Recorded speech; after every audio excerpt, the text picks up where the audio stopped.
لک الحمد یا اللہ الصلاۃ والسلام علیک یا رسول اللہ اما بعد۔ سلسلہ ہے ناظرین کے سوالوں کے جواب دینے کا۔ ناظرین ہمارے ویڈیوز کے کمنٹس میں سوالات لکھتے ہیں، ہم ان کے جوابات پیش کرتے ہیں۔ دیگر ناظرین سے عرض ہے کہ آپ بھی اپنے سوالات کو ضرور کمنٹس میں لکھا کریں، انشاءاللہ ہم آپ کو بھی جواب ضرور پیش کرنے کی سعادتیں حاصل کریں گے۔ کثیر ناظرین ہمارے شب برات کے تعلق سے سوالات کیے ہیں کہ شب برات کس طرح گزارنی چاہیے، شب برات کن کے لیے ہے، یا شب برات کو کن کو ملتا ہے کن کو نہیں ملتا ہے۔ طرح طرح سے لوگوں نے سوال کیے ہیں۔ میں ایک پہلا کلپ اس بار 2022 میں یہ پہلا کلپ شب برات پر آپ کو پیش کرنے کی سعادتیں حاصل کر رہا ہوں۔ ضرورت پڑی تو مزید اس پر انشاءاللہ میں ریکارڈ کرانے کی کوشش کروں گا۔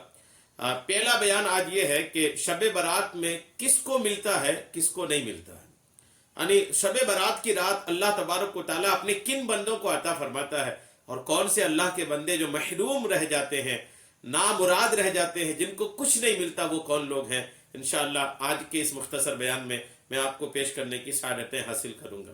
حدیث پاک سنیے۔ حضرت سیدنا ابی ابن کعب رضی اللہ تعالیٰ عنہ فرماتے ہیں کہ حضور انور شافع محشر صلی اللہ تعالیٰ علیہ وسلم نے ارشاد فرمایا، میرے پاس حضرت جبریل علیہ السلام شب برات میں حاضر ہوئے۔ شب برات کی رات جبریل امین آقا کریم کی بارگاہ میں حاضر ہوئے اور مجھ سے کہا کہ اٹھ کر نماز ادا فرمائیے۔ جبریل نے بارگاہ رسالت میں عرض کیا، یا رسول اللہ اٹھ کے نماز ادا فرمائیے۔ میں نے پوچھا، اے جبریل یہ کیسی رات ہے؟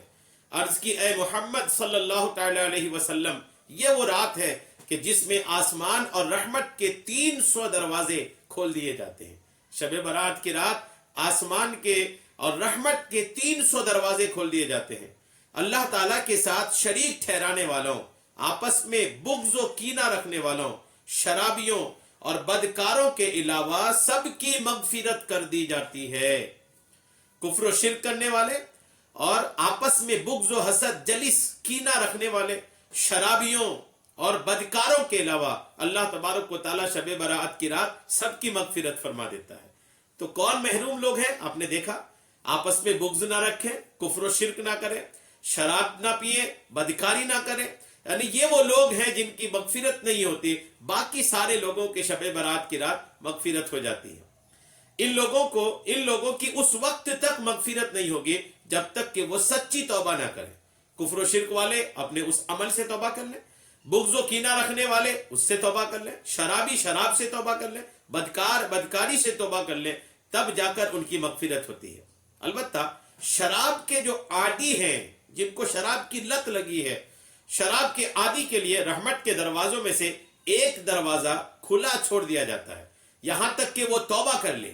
تو جب وہ توبہ کر لیتا ہے تو اس کی مغفرت کر دی جاتی ہے۔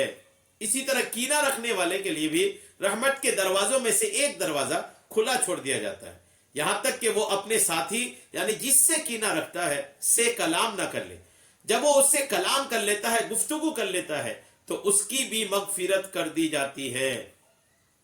حضور علیہ السلام نے ارشاد فرمایا، اے جبریل اگر وہ اپنے ساتھی سے کلام نہ کرے یہاں تک کہ شب برات گزر جائے، تو جس سے حسد جلن کی وجہ سے کلام نہیں کر رہا، گفتگو نہیں کر رہا، اس سے گفتگو شروع نہیں کیا، جلس دور نہیں کیا، یہاں تک کہ شب برات گزر جائے، تو حضرت جبریل علیہ السلام نے ارشاد عرض کی، اگر وہ اسی حالت پر برقرار رہا، توبہ نہیں کیا، یہاں تک کہ نزع کا عالم طاری ہونے کے سبب، موت کا وقت آنے کے سبب اس کے سینے میں سانس اٹکنے لگ جائے، تو اس کے لیے بھی دروازہ رحمت کھلا رہتا ہے۔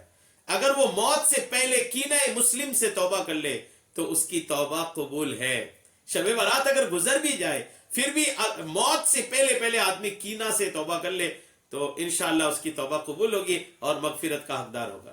یہ سن کر حضور انور علیہ السلام نے جنت البقیع کی طرف تشریف لے گئے۔ جنت البقیع مدینہ پاک کی قبرستان کا نام ہے۔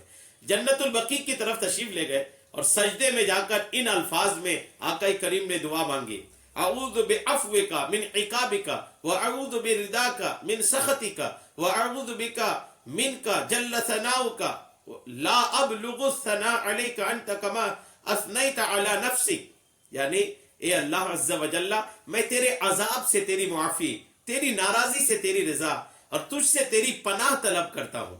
تیری تعریف بلند ہے، میں تیری تعریف کا حق ادا نہیں کر سکتا، تیری حقیقی شان وہی ہے جو تو نے خود بیان فرمائی۔ حضرت سیدنا جبریل علیہ السلام رات کے چوتھے پہر جبریل علیہ السلام نازل ہوئے اور عرض کی، اے محمد صلی اللہ تعالی علیہ وسلم، اپنا سر آسمان کی طرف اٹھائیے۔ آپ علیہ السلام نے اپنا سر آسمان کی طرف اٹھایا تو دیکھا کہ رحمت کے دروازے کھلے ہیں۔ پہلے دروازے پر ایک فرشتہ یوں پکار رہا ہے کہ مبارک ہو اسے جو اس رات میں عبادت کرے۔ دوسرے دروازے پر بھی ایک فرشتہ یوں پکار رہا ہے کہ مبارک ہو اسے جو اس رات میں سجدہ کرے۔ تیسرے دروازے پر بھی ایک فرشتہ ندا دے رہا ہے کہ مبارک ہو اسے جو اس رات میں رکوع کرے۔ چوتھے دروازے پر بھی ایک فرشتہ ندا دے رہا ہے، مبارک ہو اسے جو اس رات میں اپنے رب سے دعا مانگے۔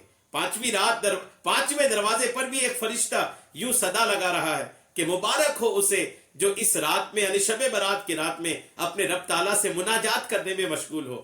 آسمان کے چھٹے دروازے پر بھی ایک فرشتہ پکار رہا ہے کہ اس رات میں مسلمانوں کو مبارک ہو۔ ساتویں دروازے پر بھی ایک فرشتہ ندا دے رہا ہے یعنی آواز لگا رہا ہے کہ خدا تعالیٰ کو ایک ماننے والوں کو مبارک ہو۔ آٹھویں دروازے پر بھی ایک فرشتہ پکار رہا ہے کہ ہے کوئی توبہ کرنے والا کہ اس کی توبہ قبول کی جائے۔ نویں دروازے پر بھی ایک فرشتہ صدا لگا رہا ہے کہ ہے کوئی مغفرت طلب کرنے والا کہ اس کی مغفرت کر دی جائے۔ اور 10ویں دروازے پر بھی ایک فرشتہ ندا دے رہا ہے کہ ہے کوئی دعا کرنے والا کہ اس کی دعا قبول کی جائے۔ الحمدللہ۔ پھر رحمت عالم صلی اللہ تعالی علیہ وسلم نے فرمایا، اے جبریل، رحمت کے یہ دروازے کب تک کھلے رہتے ہیں؟ جو شب برات کی رات کھلے تو کب تک کھلے رہتے ہیں؟ عرض کی، رات کی ابتدا سے لے کر، رات کے شروع سے لے کر طلوع فجر تک، یعنی فجر کا وقت شروع ہونے تک۔ تو پیارے آقا مدینے والے مصطفیٰ صلی اللہ تعالی علیہ وسلم نے ارشاد فرمایا، اس رات بکریوں کے بالوں سے بھی زیادہ لوگوں کی مغفرت کی جاتی ہے۔ اسی رات لوگوں کے سال بھر کے اعمال آسمانوں کی جانب بلند کیے جاتے ہیں اور اسی رات رزق تقسیم کیے جاتے ہیں۔ کتنی عظیم الشان یہ رات ہے۔